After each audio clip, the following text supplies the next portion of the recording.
How does mindset play a role with you and your preparation? Or Being a good teammate comes before a lot of things. what are some of the major gaps you see in competition? Sometimes there's things you have to sacrifice to get it done. You don't know your gaps until they're exposed. Just seeing how the RC community supports everyone is amazing.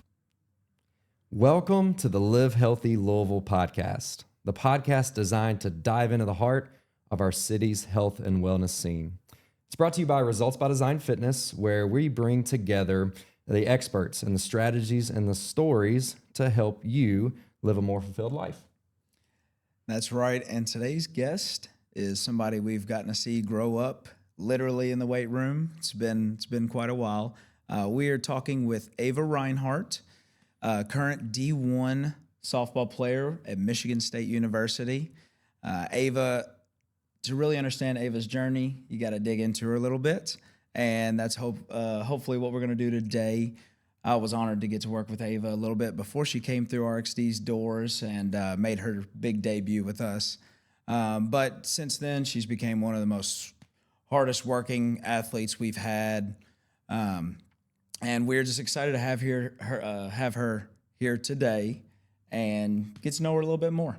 Yeah, no, it goes without saying your work ethic is phenomenal, and just seeing you develop and to grow into the athlete you are today, and just seeing you grow not only from a physicality perspective, but from a mentality perspective, being this quiet underclassman to being this vocal and supportive and motivating upperclassman, and then transition into your role now at the collegiate level has been just it's been incredible to watch. So I'm looking forward to this today. To get started, Ava, I just want to talk about what you've noticed over the course of your playing days. So I want to go back a little bit, and I want you to think about maybe some of the gaps that you've seen. And maybe it was a gap with yourself. Maybe it's a gap that you noticed maybe in other athletes, and it doesn't have to be softball related, but maybe some softball girls that you saw out there today. What are some of the major gaps you see in competition or in people that are trying to level up to the next level? Yeah, for sure. I think that the biggest difference I've seen, or the gap that I see, is that you have to be physically and mentally strong to compete at the level you want to compete. So if you have no muscle to your bone and you're just like I was a little twig just trying to hit the ball out of the infield and I couldn't, it doesn't work like that. And so through RxD, through Josh and everything, I've been able to build my muscle and build everything, and then that helps you mentally to know, I can blow this ball out of the ballpark, which is, sometimes the goal, sometimes you're just trying to hit gap shots. So I think that the biggest gap is that you have to be physically and mentally strong to compete at the highest level. Sure. Yeah. And to piggyback off that, you really don't know what you don't know until you don't know it, until you get yourself around somebody that can help guide you in the right direction. And coming in all those years ago, that was something your parents really stepped forward with, and you got to have that village. You got to have somebody in your back pocket to really push you in the direction you need to get into and find those gaps, because you don't know exactly what I said. You don't know your gaps until they're exposed. So finding that and getting you started in something like that and seeing you fill those gaps and fill your buckets up in all those directions has just been an amazing journey. Yeah, and you mentioned buckets. There's so many different avenues to this, right? There's so many different intangibles at play. And although maybe you saw that gap early on, I think the key component there is you had awareness. You've always had awareness since the moment that I've met you. You've always known exactly what you wanted to reach for, but you also knew exactly where maybe you needed to fill those holes a little bit to level up to that next level. We see it with athletes all the time. When you get to the next level, it's a big change in the playing field. The playing field changes from level to level.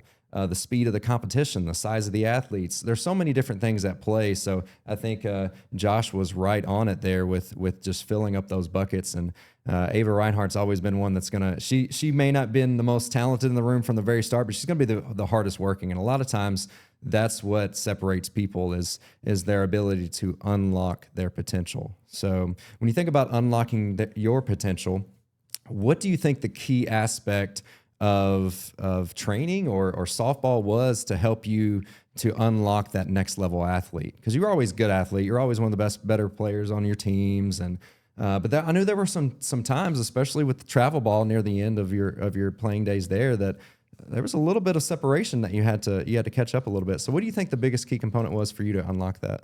I think that learning that you, like, kind of like you said, you don't always have to be the best in the room, but if you're going to put in the work, then you're going to find a way to get it done.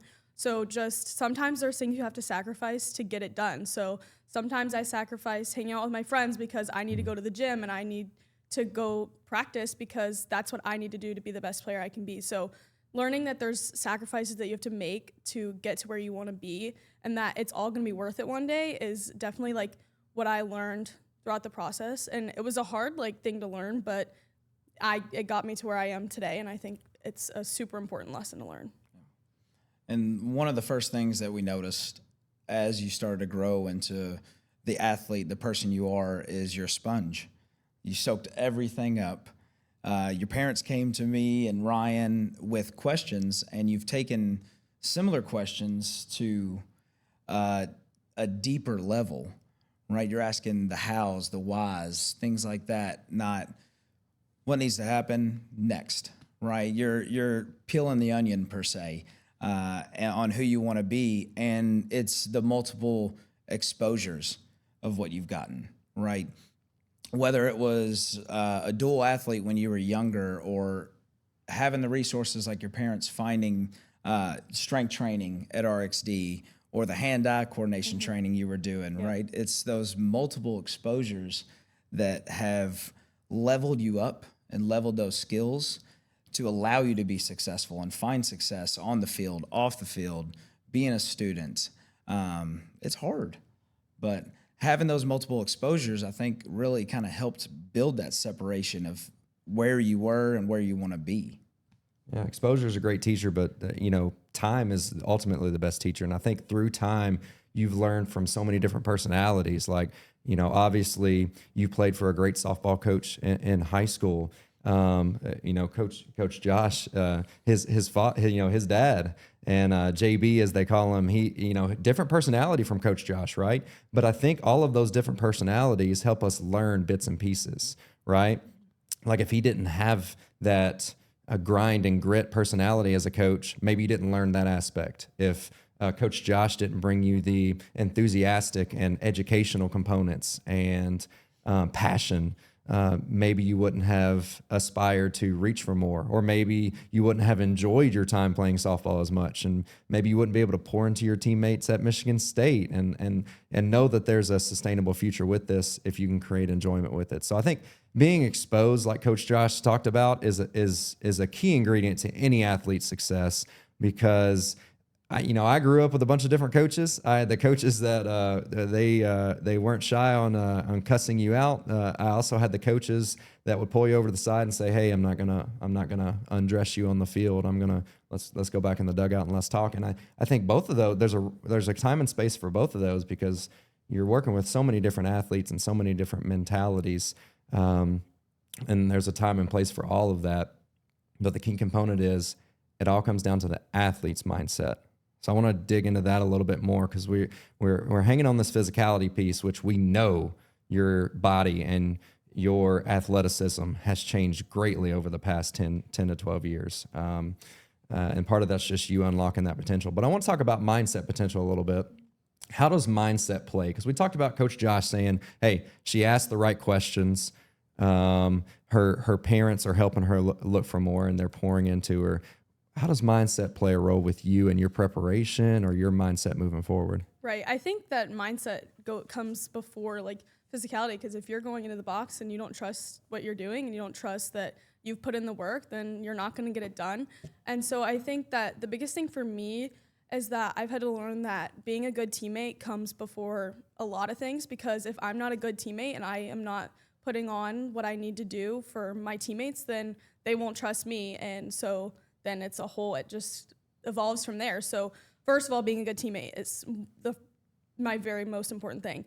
And then after that, just trusting your prep, trusting that you've put in the work, you've done the right things, and that you are going to perform like you can. And I think also with mindset, knowing that it's okay to fail, because I play a game of failure. So it's okay to fail sometimes, and you just can't let it get to you, because then you're just not going to be, comes back not being a good teammate then.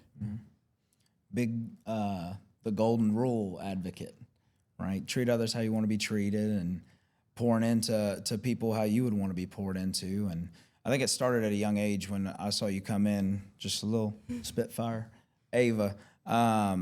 But your attentiveness, the ability to be coachable and learn from your mistakes. I think that's helped you evolve and create an even stronger mindset to elevate others around you, or bring yourself up in moments where you're in those valleys, right? How you're getting out of it, or leveling you out when you're at your peak. Not getting the big head and not getting overzealous and getting yourself hyped up or psyched out of a moment of needed composure.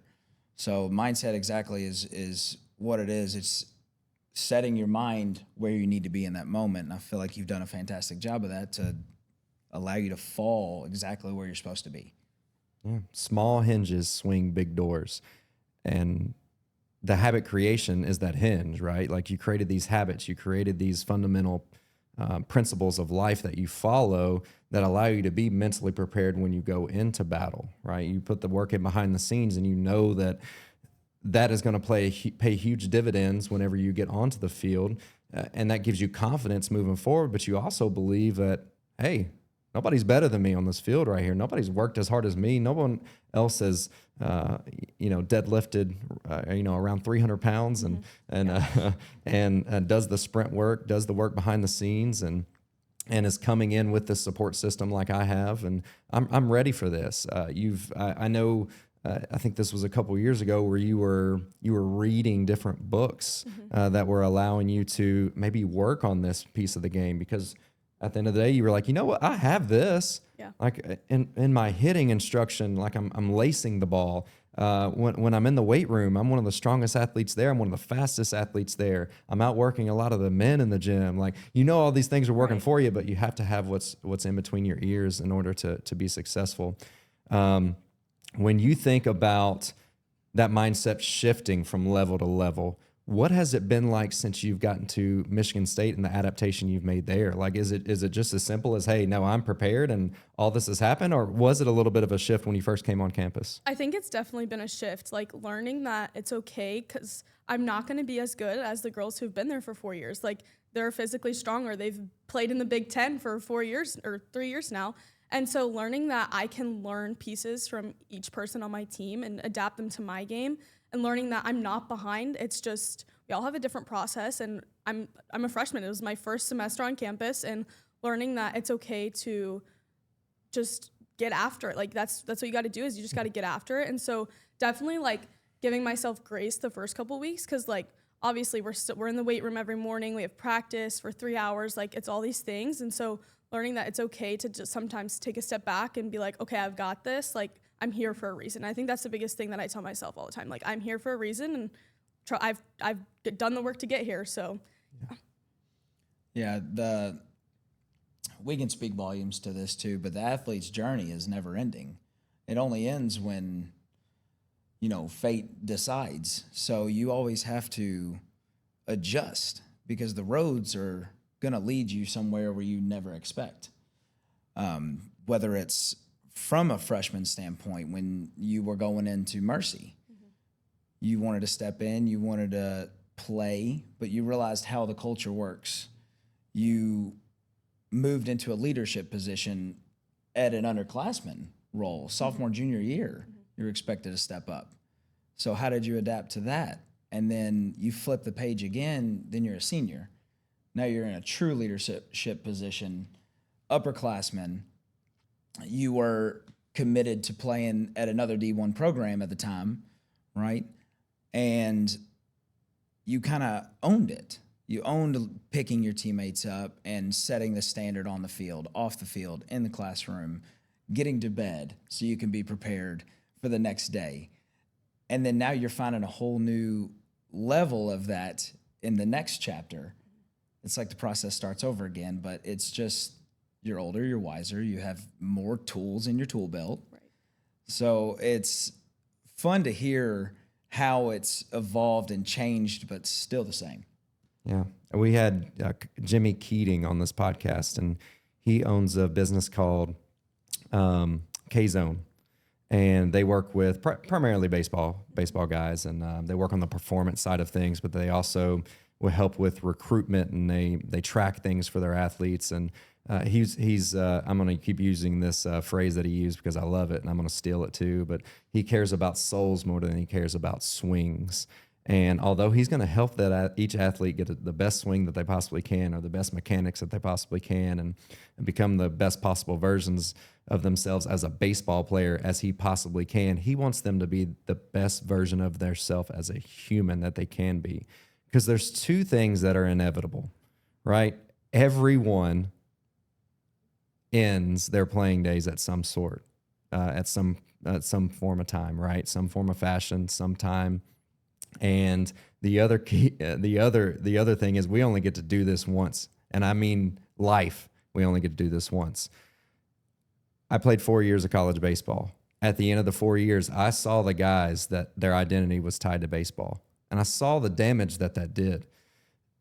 And so I think what I admire about you most is that your identity, although you love softball, your identity is not solely tied to softball and your performance. You said it's okay that I fail because I'm playing a game of failure. I'm also playing a game, and it's pretty fun. Yeah.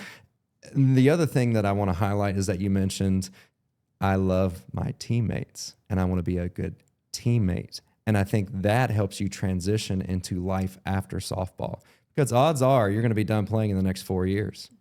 I'm sorry. Yeah. But your impact doesn't go beyond that. And the really cool thing is, and two old guys can be a testament to this as well, life will continue on, and there's much more adventure to be had. So I want you to talk about your relationship with the fitness side of things outside of softball. So when you think about health and fitness, what's the most important part for you when it comes to those? For the most important part for me is nutrition, because like you said, like after my 4 years is up, I still have to be healthy, and I'm still gonna want to be in the weight room and doing things. So if I don't feel my body right, then I'm not gonna be able to do that. So, and then taking that like outside of softball, like finding the little joys and going and taking a walk, or going and walking the dogs, or going for a run, like being able to find fitness or ways to be active outside of softball is something that is like important to me, because like you said, in 4 years, I mean, I'm done. So, and you have to think like, what am I going to want to do once it's done? Yeah. And it's really cool to hear that, because we talked about before you left, what's your idea on your studies in Michigan State at the university, and what we've seen that strength training has done for you in your journey. You were mentioning you wanted to follow kinesiology or athletic training. Is that yes, correct? Yeah. But that's given not only the confidence to be strong, perform your best, but it's also given you a new outlet on life and a brand new passion that you've found.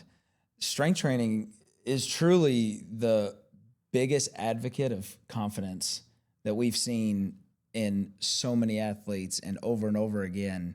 And there's so many other little Avas that are coming in RxD's doors that we're seeing it every day. And I think if you can continue to do that and set the standard for yourself to be healthy and carry it on, whether you are playing at the high level for these next 4 years and you want to find a way to carry that into your new passions, I say do it, and you might motivate the next generation to do the same thing. She is definitely going to motivate the next group of girls to do the same way, and the next group of athletes in general. I mean, we see it at the gym when you come in now. Ava comes back for Christmas break, and what happens? As soon as she walks in the door, everybody's hugging her. Mm-hmm. And, you know, people look up to you and look up to what you've accomplished, but they look up to you more so as a leader and a friend, and as someone that they can confide in, someone that they can aspire to be like because of your consistency. So I want to brush up on that a little bit. So let's go back. Let's think about, it can be like when you first started with Coach Josh, you know, in your pre-RxD days. It can be when RxD came along, and you came through our doors. I want to talk about consistency. How did you make health, fitness, nutrition, softball work. How did you make that a consistent part of your routine? Because kids are busy, parents are busy. How did you guys fit that into Ava's life?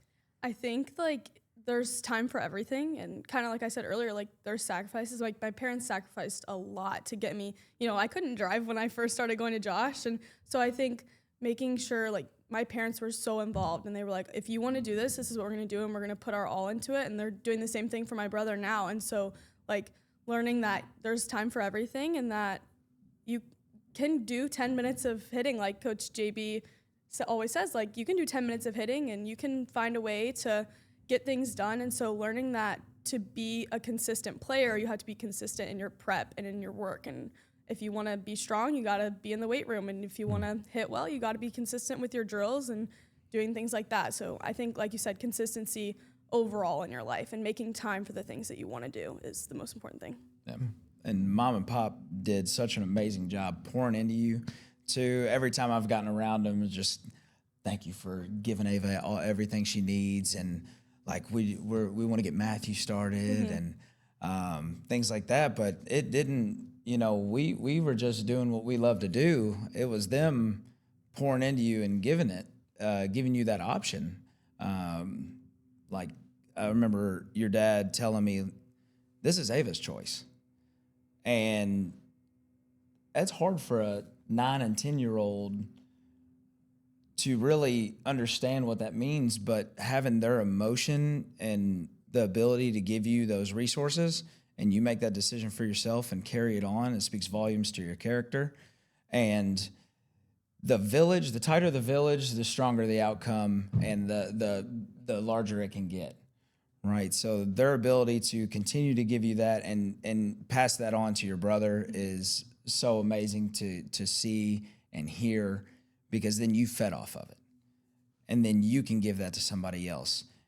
But not only in fitness, but you got emotional and passionate about nutrition, and then recovery and performance and post games and everything down in between. So your ability to take those emotions, turn them into yours, make the decisions, and capitalize on it is volumes to the character that you carry and how you hold yourself. Yeah, many times in life, the most rewarding moments aren't the end goal, aren't the destination, but rather it's the realization that I can do this, I can make this happen, this can be me. All this hard work, I think it can pay off. Was there a moment during your playing career where you were like, you know what, this D1 thing, this Power 4 thing, I think it could happen? Was there a moment that just happened? Or For sure there was. We were playing, it was the summer after I joined my travel ball team, and we were playing down in, I think we're in Atlanta, and I was playing shortstop that weekend, and then our third baseman got hurt, so they threw me at third base, and I had played the best I ever had, and so then I ended up becoming third base for travel ball from that. But there was coaches there, and they were like, oh, does she usually play third base, whatever? And they were like, no, she doesn't. And so realizing that there's coaches that notice these things, and that I can be thrown at any position and I can perform, and that there's coaches who are out there like, oh wow, she can play. I think realizing that gave me more confidence to be like, okay, I'm gonna go do this, and I'm gonna go get these offers, and I'm gonna go do what I want to do with my life. Awesome. Yeah, we knew it. We could see it. Every time you would come back from travel ball, how'd you do? It was not, yeah, I did great. It's how you carried yourself again. You could see some flaws, or you could see those great moments. And it's going back to the mindset, how you carried yourself in a level-headed manner and continued business on. Yeah, it just became a part of you, right? And I think, we're highlighting a lot of the highs right now, which is great because you've had so many. But a lot of people aren't seeing the lows, and they're not even seeing the in-betweens, right? Like there's in-between moments where we're not riding high, we're not riding low, we're just putting in work. We're enjoying it. We're feeding into our teammates. So let's touch on maybe some of the lows, because it's not always sunshine and rainbows, everybody, right? Like Ava didn't just magically wake up as a 12-year-old and say, I'm going D1, and then all of a sudden she's going D1. Like there's a lot to this story. So if you don't mind, just touch on some of those lows and what it taught you and how it made you a better athlete, better person. Yeah, I think One of the lowest of lows I've ever had was my senior year of high school. I got an email from my school that I was committed to or I was signed to actually, that they were dropping down to Division III. And I was like, oh my gosh, what am I going to do? We're in the middle of high school season. Like, no coaches are worried about a high schooler right now. Like, they're worried about their college teams. And I just kind of had to take a step back and be like, this is what's meant to happen. Like, if it's going to be okay, I'm going to find a new home. And, I had my teammates to support me. I had my coaches. And just realizing that, like, there's going to be lows in these things. And obviously it ended up very well because now I'm where I am. But that was one of the lowest lows I've had. And then definitely there's moments during, like, high school ball that you're like, this is hard. Like, we've played 30 some odd games now. Like, we're trying to get to the state tournament. We're trying to win regionals. Like, went 0 for 4 against a team I should have never went 0 for 4 against. And that, for me, is, like, a really low because I hold myself to such a high standard. It's like, well, I got to figure it out for the next game because I got to be there for my teammates. So lows like that are hard for me, but definitely my lowest moment was my senior year of high school when my school went Division III. Yeah, I can understand how tough that could have been in that moment because it's in your grasp and it's there, but you also have everything else on your shoulders. You still got to finish school. You still got to play for the team in this moment. So being able to compartmentalize and separate these things and your emotions and still carry on for the day and still be a great teammate and still come in and put in the work and keep your chin up to show that, okay, there's a path laid and I have to follow this path and I can't steer off from who I am and where I want to be. And this is going to sort itself out. I have to stay true to me. And being a student athlete is hard. We can agree on that and empathize with you on that. My moments in my career playing a bit of college football, those were the lows or were the injuries that came for me. And having that state, that mental state of, man, I want to be performing, but I couldn't let that carry into my education, my family, my friends. So having the weight on your shoulder as a student athlete and carrying on is impressive, bold, and strong to really hold that. Yeah, no, being an athlete is hard. And, from a baseball, softball perspective, like 0 for 4 can be 3 lineouts to the left fielder with her back against the warning track, or it can be 3 strikeouts and a ground out to the first baseman. We don't know, right? But we just know, we know that you batted 0. You batted 0 for the day, right? So with that game of failure, you just have to put things into perspective. And I think it is a great teacher. Like, baseball taught me a lot of things, going through life. And some of the highs and lows and in-betweens of life have taught me a lot of things. And the crazy thing is, life teaches us that they're going to keep on coming. So I think athletics can be a great teacher for the young athlete into their transition to adulthood, because those things are going to keep on going, right? We're not guaranteed a perfectly smooth life. As a matter of fact, I don't think anyone in the history of the universe has had it, right? So, my faith tells me that those things are going to keep on coming. But when we put life into perspective, when we think about the bigger picture and what's most important, then we can put those moments into perspective as well. Because I know that life has taught you that everything happens for a reason, obviously, sure. Right? Yeah. Your lowest of lows led to maybe your highest of highs with softball, right? Not to assume things, but I mean, you wouldn't be wearing that sweatshirt without that low, right? Nope. So I think just putting those things into perspective, and then hindsight is always the greatest teacher. Rewind Ava back to a year and a half ago, or however long it's been. You may not have that same mentality that you have right now sitting in this chair, but fast forward to today, all of a sudden, that needed to happen in order for me to get to this spot that I'm in now, and I'm very happy, and I'm meeting. Who knows what this is going to turn into from you being at Michigan State and meeting the people that you're meeting now, right? Being around someone. You may impact someone and never know the impact that you had, but if it weren't for God putting you in that situation to where you needed to make a change, you would have never met them. So I think that's the important aspect. Like, when I was growing up, everything just seemed like it ran so smoothly, and I was always one of the better players. I grew up in a small town, so I failed to put that in perspective too. Like I was always the best player, but now that I live in Louisville, I mean, there's a lot of really talented players in this city, right? And there's a lot of different schools and a lot of different intangibles and things that are happening. So everything felt like it went smoothly until my parents got divorced in high school, until I lost one of my good friends in college, until I didn't get to play my freshman and sophomore year of college, and I was gaining weight and being very unhealthy. Met a strength coach. They changed my perspective on things, changed the way that I felt when it came to exercise and nutrition, putting the right things into my body. All of a sudden, baseball aside, I felt my best, was in a really good shape, more confident in my own skin. And then the baseball came, and then I was able to excel and have some success and be a part of the team and feel like I made an impact. And then that transitioned to my life here today. And, those lows will continue coming, Ava. But I think the most admirable trait is how you have responded to those.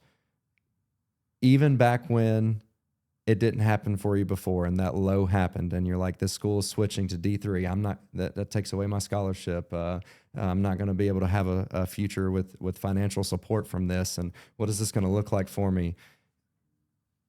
You didn't let that reshape your mindset when it came to the way you approached yourself, the way you approached softball, and the way you approach life moving forward. And I think that is the reason you've been rewarded so highly, is because you never lost this. You kept that shining. So I just wanted to point that out for you, because that is gonna continue to teach you some things, but the way you handle things is incredible. If we can get we predominantly work with 55 plus females at the gym, right? If we can get the 55 plus females to think this way as a whole, it can be really beneficial to the way that they see things and the way that they can live a more fulfilled life. So let's go. Let's take you back on campus for a second, okay? So we've talked about the lows, we've talked about the highs, we've talked about all the hard work to get you there. What does that hard work look like now that you're on campus? Like, what do your strength training sessions look like? What do your practices look like? How has that changed? Yeah, I would say that the main thing that's changed is like the timing of it, and you just got to get everything done. So we wake up, we have 6:30 lift in the morning every morning. And then we go to class and we're done by like 2, and then we practice from 2:30 to 6. And then after that, I got to go eat and get my homework done. And so it's kind of like that same thing every day. But like in the weight room, I'm doing the same stuff that I was doing at RxD. I know all the movements. I'm already prepared for that. So in that aspect, it's been pretty much the same. And then at practice, it's just grinding it out for 3 hours. Like it's a daily grind, and you just got to accept it, and you got to embrace it. And I think that's the biggest thing, is embracing that. To get us to the Big Ten tournament, to get us to win these games, we got to embrace the grind and embrace that this is where we want to be and this is what we want to do. It's a little bit more than like a full-time job. It is. Like, it is straight from beginning of day to the end of the day, being in class, weight room, practices, gotta eat sometime, right? And you're probably more lucky than most having a kitchen in your apartment, you said. So you actually have a moment to meal prep, and then hopefully you still carried on a little bit of that from your RxD days. But you're a part of the 1 to 2% that have made it to that D1 level. And I think there's the stat is there 1 in 91 females get to continue playing at that. So you're in a very select few. So they better be taking care of you guys up there. That's all I got to say. But aside from that, it's impressive to make it to this level, be a part of that select few, know it, don't let it get to your head, stay in with that mindset, and then still waking up at 5 a.m., going through it, saying, man, this is hard, but this is just the beginning, girl. Mm-hmm. So you're learning to adapt to this right now. And you and the other 1%ers that are in that stat with you and a part of the team, how many freshmen do you have on We your have team? 7. So you guys are already probably bonding pretty close, huh? So that's good. Keep those close, learn those traditions together, and failure happens in isolation. You know, most of our successes are going to happen in community. So you and that 7 y'all could turn that program, not that it's a poor program by any means, but you could help elevate that program to a whole new level. Yeah, and I think the cool thing is, like, just looking back, you know, and I know Josh has great memories too from playing college football and high school football, but now at 32 years old, I don't look back, and the part I don't miss the game.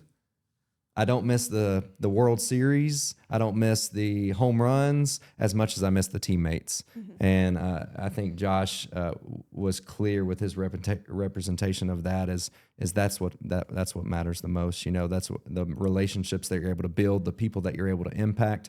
And when you are doing those things, inevitably your team's success grows. Some of the best teams that I was on growing up and going through college didn't have the most talent. We were just the closest, and we worked the hardest together because we enjoyed being around one another. We had good mindsets. I played with, one of the worst team I played on in college, my sophomore year. We went below 500, and we had 9 former Division I guys on that team. We had 4 players that ended up playing professional baseball. Sometimes it's not about the talent; it's about the relationships that you build.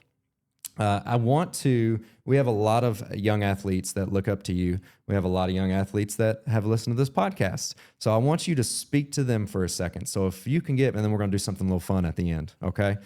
So if you could give just a piece of advice to a young athlete that looks up to the Ava Reinharts of the world. Maybe there's someone who is 12 years old and walking to the gym and intimidated and doesn't know where to start. Or they're stepping out on the field and they have these big dreams and they want to play college softball. Maybe they just want to make their high school team. If you could give a piece of advice for a young athlete, what would you say? Chase your dreams. If you have a dream and you put in the work, and you got to chase it, because if I didn't have that dream when I was a little girl, I wouldn't be where I am. And I think that you got to trust your coaches. You got to pour in, like you said, pour into the people around you and just be a good teammate. And that will get you to where you want to be. If you put in the work and you're a good teammate and you chase your dream, shoot for the stars. Like you have to, or else you'll never get there, because that's what I did. I shot for the stars. I told my parents from day one, I want to play Division I softball, and that's where I got.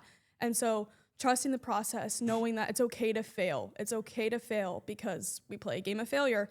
And like kind of through my Mercy career and everything, I learned that my most fun moments or our best moments when we were playing our best is when we were all having fun and we were all connected and everything was clicking, because we were all being good teammates and we were all supporting one another, whether someone was on the bench or whether someone was on the field.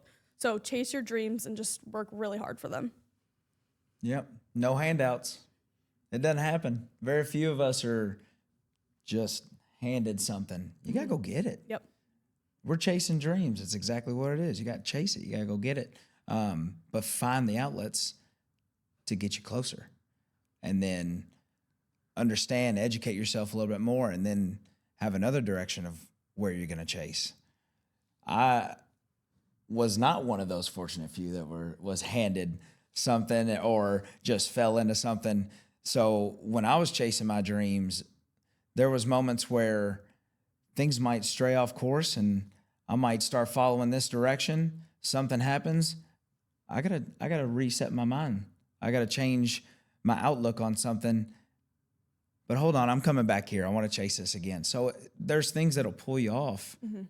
But knowing the end goal's in sight, exactly what you say, you gotta go get it. All right, you ready for this? Yeah. We're just going to do, Ava doesn't know these are coming, so I'm putting her on the spot right here, okay? We're going to do some rapid fire questions, okay? Okay. So you can keep it, it doesn't mean you have to be really short with your answers, but I'm going to fire these at you. Okay. Ava doesn't know these are coming, and I just want the open and honest truth about all these, okay? They're not too bad. So number 1, your favorite up to this point softball moment. I would say beating Bullitt East my junior year of high school, because I hit a 2-run home run in the first inning, and we ended up having to go back and finish the game. But that was one of my most fun moments playing softball. Awesome. Favorite exercise in the gym? Ooh, back squat. Oh yeah, and Ava can squat a She ton. back squat. Yeah. Okay. If you could pick an NIL deal of some sort, what type of NIL deal? What kind of company would you want to support you in NIL? Probably like a clothing brand or something like that. I can see that having some swag. Yeah. Yeah. Favorite part about being in East Lansing, Michigan? The culture and the community that is built. I like that. Is it cold up there? It's freezing. Is it cold up there? It is freezing. You probably have a Y'all lot get of snow up already. there? Yeah, like 10 inches on the daily. Have you met Tom Izzo? I have not. Okay. Have you been to you've been to a football game? I have. Have you been to a basketball game? Yes. How's the environment? It's crazy. Oh, I guarantee it. Yes. Okay. One more. I want you to think about, and you can take your time with this. Okay. Your favorite RXD moment that you've had. If I had to pick one, because there's so many, I would say the strong games last year.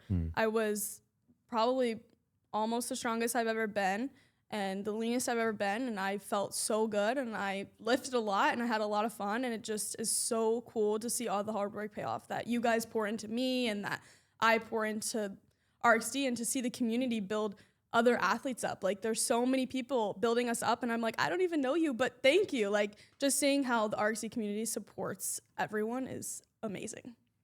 Well, guys, thank you for listening to this episode with Ava Reinhart. What we want to do for you, if you are an athlete that's listening to this podcast right now, we're going to give you a free week of personal training at Results by Design Fitness if you comment VIP on any of our material that comes out, including this episode. If you are an adult, if you're a parent or a relative or anybody else that's listening, if you comment VIP, you're going to be entered into a chance to win an entire free month of personal training at Results by Design Fitness. So don't miss out on that. Ava, thank you. You're awesome. We knew what we were doing whenever we wanted to include you in this right here. You have a message that deserves to be shared. So continue sharing that. Your mindset, your work ethic, your personality, the way that you treat people on a consistent basis is something that you should be very proud of. I'm proud of that the most out of everything that you've done.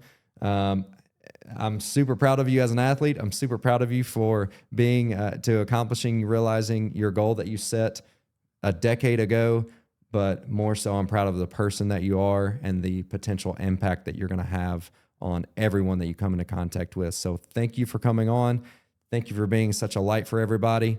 Guys, subscribe, like, share. If you have any questions, you can reach us at Live Healthy Louisville on Instagram or at Results by Design Fitness on Instagram. I'm Coach Ryan _4 on Instagram. This is Josh Brentlinger. Josh Brentlinger on Instagram.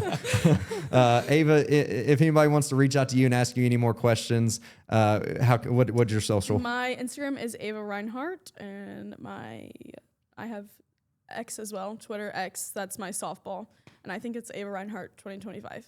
So, Okay, I'll put all this in the show notes. If you got any more questions for Ava, she's an open book. Yes. So she's easy to talk to, much like you discovered today. So feel free to reach out for her. But for anything else and for any future guests, you can reach out to us. And an easy way is to email me at ryan@resultsbydesignfitness.com. We'll see you next week on the next episode of Live Healthy Louisville.